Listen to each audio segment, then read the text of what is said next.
100% authentic. The tanks were within a few hundred meters of Indian positions on the Kailash range. यदि प्रकाशित हुई है तब तो आप उसका उल्लेख करिए, नहीं प्रकाशित हुई है तो उल्लेख करने का कोई औचित्य नहीं है। कैलाश रिज में टैंक इनको किसने बताया है? किसने बताया? एक ऐसी किताब जो छपी नहीं लेकिन संसद में भूचाल ला गई। एक पूर्व सेना प्रमुख की आत्मकथा जिसे सरकार ने दबा रखा है और एक विपक्षी नेता जिसने उसी किताब के हवाले से मोदी सरकार को घेर लिया। आखिर इस किताब में ऐसा क्या है जो सत्ता के गलियारों में खलबली मचा रहा है? क्या सरकार कोई सच छिपा रही है या फिर विपक्ष सिर्फ राजनीति कर रहा है? नमस्कार, आप देख रहे हैं सत्य भारत टाइम्स और मैं हूं आपके साथ विरूपाक्ष कौंडिल। 2 फरवरी 2026 लोकसभा में बजट सत्र चल रहा था। राष्ट्रपति के अभिभाषण पर धन्यवाद प्रस्ताव की बहस हो रही थी और तभी विपक्ष के नेता राहुल गांधी ने एक ऐसा मुद्दा उठाया जिसने पूरे सदन को हिलाकर रख दिया। The tanks were within a few hundred meters of Indian positions on the Kailash range. No, sir. No, sir. No, sir. No, only started. No. He is not yielding. He is not yielding. Sir. This is not. He is not yielding. He is not yielding. He is on the. लेकिन यहां असली सवाल यह है कि आखिर ये किताब है क्या, और अगर यह अप्रकाशित है तो राहुल गांधी के पास इसके अंश कैसे पहुंचे? दरअसल जनरल MM नरवणे भारतीय थल सेना के पूर्व प्रमुख थे। दिसंबर 2019 से अप्रैल 2022 तक देश की सेना की कमान संभालने वाले इस अधिकारी ने अपनी एक आत्मकथा लिखी जिसका नाम रखा 4 स्टार्स ऑफ डेस्टिनी, यानी भाग्य के 4 सितारे। अब आखिर बात यह है कि इस किताब में क्या है? इस किताब में है डोकलाम विवाद, 2017 का वो तनाव जब भारत और चीन के बीच 70 दिनों तक गतिरोध बना रहा। इस किताब में है गलवान घाटी का जिक्र, 2020 की वो खूनी झड़प जिसमें 20 भारतीय जवान शहीद हो गए। इस किताब में है पूर्वी लद्दाख में चीनी सेना के घुसपैठ की जानकारी और सबसे अहम, इस किताब में लिखा है कि भारतीय नेतृत्व ने उस वक्त क्या किया और क्या नहीं किया। लेकिन अब सवाल यह है कि आखिर यह किताब आज तक छपी क्यों नहीं? यह किताब नहीं छपी क्योंकि रक्षा मंत्रालय ने इसे मंजूरी ही नहीं दी। जनवरी 2024 में से रिलीज होना था लेकिन सरकार ने हरी झंडी नहीं दी। जनरल नरवणे ने खुद कहा था यह किताब पुरानी शराब की तरह पक रही है। अब सवाल उठता है कि आखिर सरकार इसे क्यों रोक रही है? क्या इसमें कुछ ऐसा है जो सत्ता के लिए शर्मिंदगी बन सकता है? 2 फरवरी की सुबह लोकसभा में माहौल तनावपूर्ण था। राहुल गांधी अपनी बारी पर बोलने खड़े हुए, प्रधानमंत्री मोदी सदन में मौजूद थे, रक्षा मंत्री राजनाथ सिंह, गृह मंत्री अमित शाह सभी अपनी अपनी सीटों पर बैठे थे। राहुल ने कारवा मैगजीन के उस लेख का हवाला दिया जिसमें जनरल नरवणे की किताब के अंश छपे थे। उन्होंने कहा, चीनी टैंक हमारी सीमा के इतने करीब आ गए थे लेकिन सरकार ने इसे नकारा और आज हर जवान जानता है कि आप क्या छिपा रहे हैं। और फिर क्या था? रक्षा मंत्री राजनाथ सिंह उठ खड़े हुए। उन्होंने कहा, This is 100% authentic. 100% authentic. के माध्यम से ये पूछना चाहता हूं लीडर अपोजिशन से, जिस Sir, Rajnath Singh is getting exercise because his name is going to be spoken just now. प्रकाशित हुई है या नहीं हुई है, केवल मैं एक प्रश्न का जवाब इनसे चाहता हूं अध्यक्ष। Because sir, I have not said anything. So these are the memoirs of General Naravane, in which अध्यक्ष महोदय, पहले यह बताएं वह पुस्तक प्रकाशित हुई है कि नहीं हुई है? नहीं हुई है तो किस पुस्तक से वह उल्लेख कर रहे हैं उसकी जानकारी सदन को दें। रक्षा मंत्री बिल्कुल नहीं हुई। मैं पूरे कॉन्फिडेंस के साथ कहना चाहता हूं, माननीय रक्षा मंत्री जी सदन में ऑथेंटिक बात बोल रहे हैं।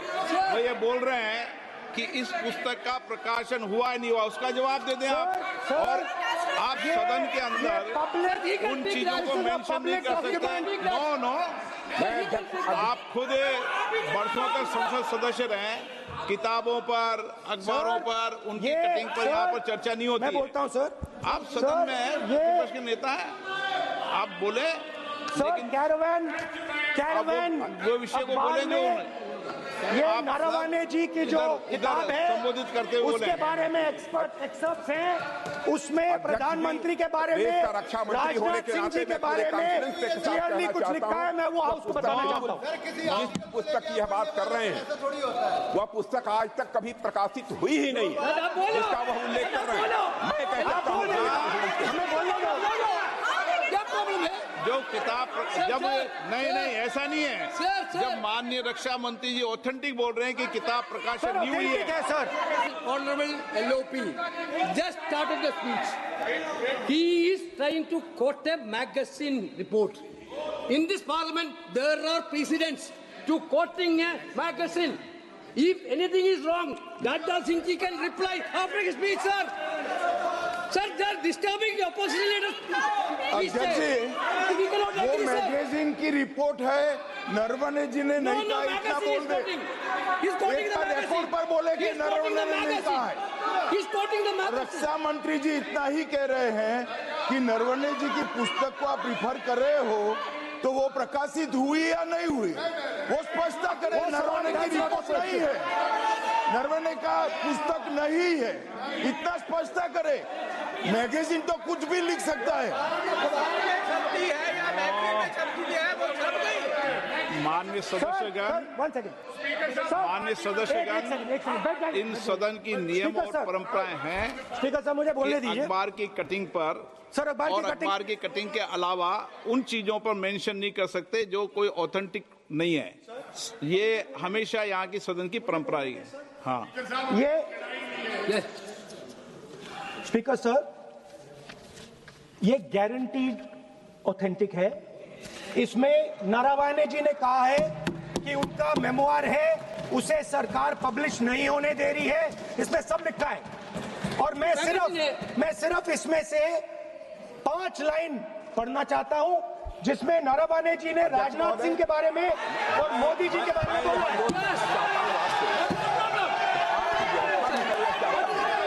जो पुस्तक प्रकाशित हुई ही नहीं है तो किस पुस्तक को वो यहाँ पर उल्लेख करना चाहते हैं उनके बारे में? माननीय अध्यक्ष जी, विवाद लीडर ऑपोजिशन ने ही समाप्त कर दिया है। वो स्वयं कह रहे हैं कि पुस्तक प्रकाशित नहीं हुई, उन्हें स्वयं स्वीकार किया कि पुस्तक प्रकाशित नहीं हुई है। अब जो पुस्तक प्रकाशित नहीं हुई है इसका जिक्र सदन में कैसे हो सकता है? और प्रकाशित हो तो भी नहीं कर सकते, मगर प्रकाशित ही नहीं हुई है। हाँ, ऐसे प्रकाशित कोई भी किताब प्रकाशित, कोई भी मेल पर, कोई भी चीज पर चर्चा कैसे हो सकती है यहाँ सदन में? माननीय सदस्य, आप राष्ट्रपति अभिभाषण में बोले। were within a few hundred meters of our positions on the Kailash range.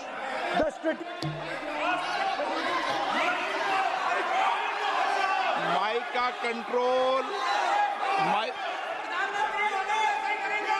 सदन को गुमराह करने की कोशिश न करें और यहाँ अनावश्यक बातों का उल्लेख नहीं किया जाना चाहिए। राहुल,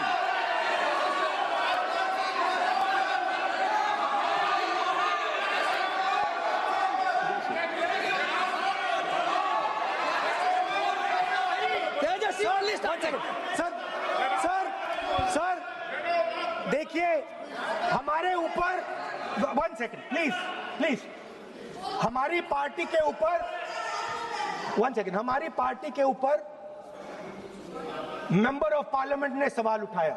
मैं ये रेज नहीं करने वाला था, मैं नहीं रेज करने वाला था, मगर उसका जवाब देने के लिए मैंने ये निकाली। अब ये 100% ऑथेंटिकेटेड है। ये नारावाने जी का मेमोआर है। क्या है सर? क्या है? He is taking responsibility for all the कोई tickets. ऑथेंटिक सोर्स तो चाहिए, Sir, what else you need? कोई ऑथेंटिक सोर्स तो चाहिए। और जिस किताब का उल्लेख वह कर रहे हैं वह किताब आज तक प्रकाशित ही नहीं हुई है। ये उल्लेख कहां से कर रहे हैं मैं ये जानना चाहता हूं। अध्यक्ष जी, सदस्य पॉइंट ऑफ ऑर्डर रेज करें। क्या पॉइंट ऑफ ऑर्डर है?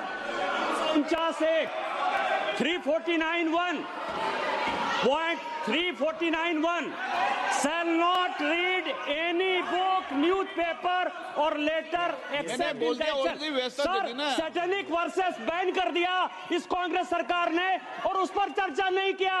हमारे अडवाणी जी और अटल जी चर्चा करना चाहते थे, वो चर्चा नहीं कर सकते सर। मैं आप एक मिनट प्लीज मैं पहले ही व्यवस्था दे चुका हूं।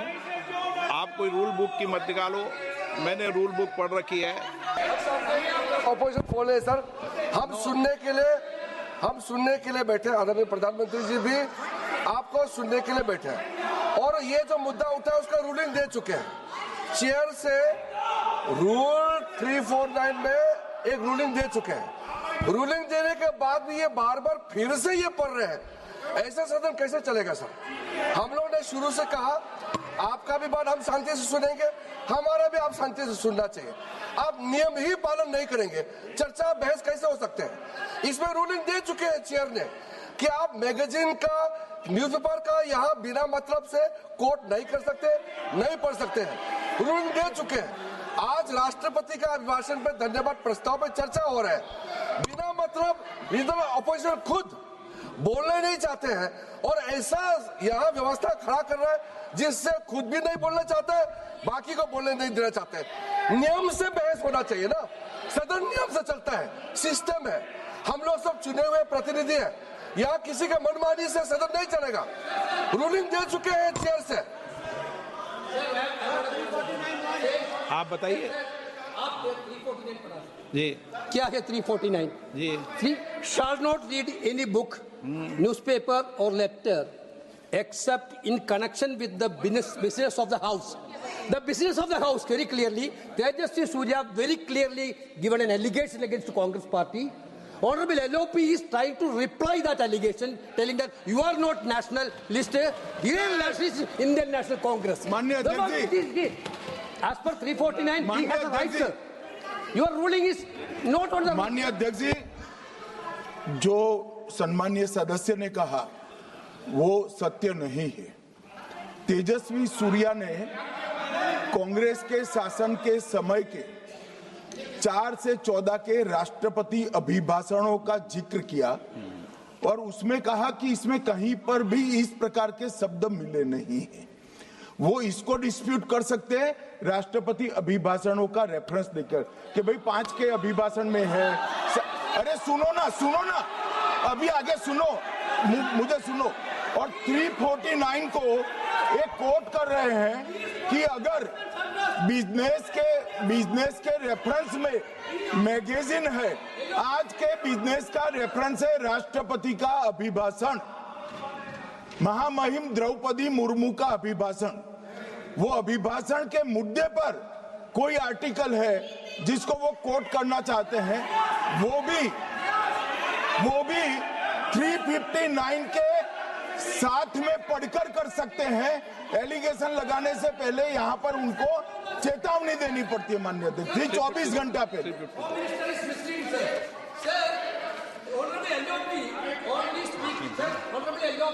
Speaking about the motion of... no, आप कोई एडवोकेट थोड़ी एलओपी बोलेंगे इस बात में, आप एलओपी के एडवोकेट थोड़ी है। नो एलओपी के एडवोकेट, यहाँ एडवोकेट खड़े नहीं करते।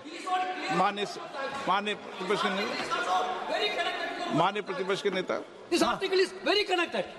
देखिए माननीय प्रतिपक्ष के नेता, मैंने आसन से व्यवस्था दे दी है। एक मिनट बैठिए ना आप, प्लीज बैठिए ना आप। लेकिन यहां पर राहुल गांधी का पक्ष ये था कि उन्होंने किताब नहीं बल्कि कारवां मैगजीन में छपे लेख का हवाला दिया और वो लेख प्रकाशित है।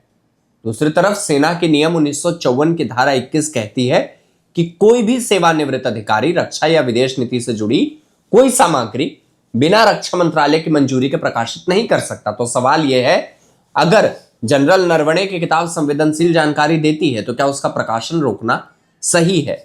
क्या यह सच को दबाने की कोशिश नहीं है? अब देखिए, यह सिर्फ एक संसदीय हंगामे की बात नहीं है, यह मुद्दा कई मोर्चों पर गंभीर है। पहला, राष्ट्रीय सुरक्षा का सवाल। अगर जनरल नरवणे की किताब में सच में यह लिखा है कि चीनी टैंक हमारी सीमा कितने करीब थे, तो क्या सरकार ने यह बात देश से छिपाई? और अगर छिपाई तो क्यों छिपाई? दूसरी चीज है सेना की आवाज का दम घोटना। एक पूर्व सेना प्रमुख अपने अनुभव साझा करना चाहता है, लेकिन सरकार उसे रोक रही है। क्या लोकतंत्र में यह सही है? क्या सेवानिवृत्त अधिकारियों को अपनी बात रखने का कोई हक नहीं है? तीसरी चीज आती है प्रेस की आजादी। कारवां मैगजीन ने किताब के अंश कैसे हासिल किए? क्या ये लीक हुए थे या जनरल नरवणे ने खुद दिए? अगर लीक हुए तो क्या यह आधिकारिक गोपनीयता अधिनियम का उल्लंघन नहीं है? चौथा पहलू है राजनीतिक घमासान। विपक्ष का आरोप है कि सरकार चीन के सामने कमजोर रही। सत्ता पक्ष का जवाब है कि विपक्ष देश की सुरक्षा को भुनाकर सिर्फ सियासत कर रहा है। और सबसे बड़ी बात, आम जनता का भरोसा। क्या हमें सच बताया जा रहा है या फिर असलियत कुछ और है? अब यह विवाद कहां जाएगा, इसकी कुछ संभावनाएं देखिए। पहली संभावना है कि जनरल नरवणे कोर्ट जा सकते हैं। वो रक्षा मंत्रालय से मंजूरी मांग सकते हैं और अगर नहीं मिली तो न्यायिक दखल की मांग कर सकते हैं। अतीत में ऐसा हुआ है। जनरल वीके सिंह और अन्य अधिकारियों ने अपनी किताबों के लिए लड़ाई लड़ी थी। दूसरी संभावना, संसदीय समिति की जांच हो सकती है। विपक्ष मांग कर सकता है कि रक्षा मामलों की स्थायी समिति इस किताब की जांच करे और सरकार से जवाब मांगे। तीसरी संभावना कि यह मुद्दा आने वाले चुनावों में एक बड़ा रूप ले ले। कांग्रेस और अन्य विपक्षी दल इसे चीन के सामने कमजोर पड़ी सरकार के रूप में प्रचारित कर सकते हैं। चौथी संभावना है इसका अंतर्राष्ट्रीय असर। चीन और अमेरिका जैसे देश भारत की सीमा नीति को लेकर अपनी राय बना सकते हैं और यह भारत की छवि पर असर डाल सकता है। अब यहां एक संभावना और भी है कि सरकार चुपचाप किताब को मंजूरी दे दे ताकि विवाद खत्म हो जाए। अब देखिए, यह पहलू इसलिए जरूरी है क्योंकि यह एक अप्रकाशित किताब है। रक्षा मंत्रालय ने इसे मंजूरी नहीं दी, फिर भी कारवां के पास पूरे अंश हैं। गलवान की घटनाओं का ब्यौरा, चीनी टैंकों की स्थिति, भारतीय सेना की तैयारियां, ये सारी जानकारी लीक कैसे हुई? अगर लीक हुई तो किसने लीक की?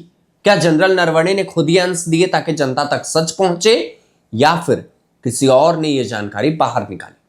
और अगर ये लीक है तो क्या कारवां मैगजीन पर कार्रवाई हो सकती है? क्या प्रेस की आजादी और राष्ट्रीय सुरक्षा के बीच एक टकराव देखने को मिलेगा? अब ये वो सवाल है जो इस पूरे विवाद को एक नए आयाम पर ले जाता है। ये सिर्फ राजनीति नहीं बल्कि संस्थागत टकराव है। सेना बनाम सरकार, संसद बनाम मीडिया और पारदर्शिता बनाम गोपनीयता की। और इसी सवाल का जवाब तय करेगा कि यह विवाद आगे कहां जाएगा। तो यही थी कहानी एक अप्रकाशित किताब की जिसने पूरे संसद को हिला दिया। एक पूर्व सेना प्रमुख की जिसकी आवाज दबाई जा रही है और एक सरकार की जिस पर सवाल उठ रहे हैं। क्या जनरल नरवणे की किताब में सच में कुछ है? क्या सरकार वाकई कुछ छिपा रही है? क्या चीन की घुसपैठ उतनी गंभीर थी जितना खिताब में लिखा गया है?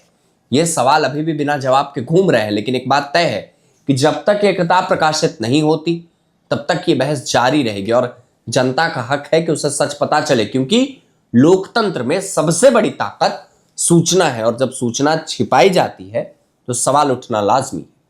तो अब इस पर आप क्या सोचते हैं? क्या सरकार को यह किताब प्रकाशित करने देनी चाहिए या फिर राष्ट्रीय सुरक्षा के नाम पर इसे रोकना सही है? आपकी जो भी राय हो आप हमें कमेंट सेक्शन में जरूर बताएं और इन खबरों पर बाकी अपडेट्स के लिए आप बने रहें हमारे साथ और देखते रहें सत्य भारत टाइम्स।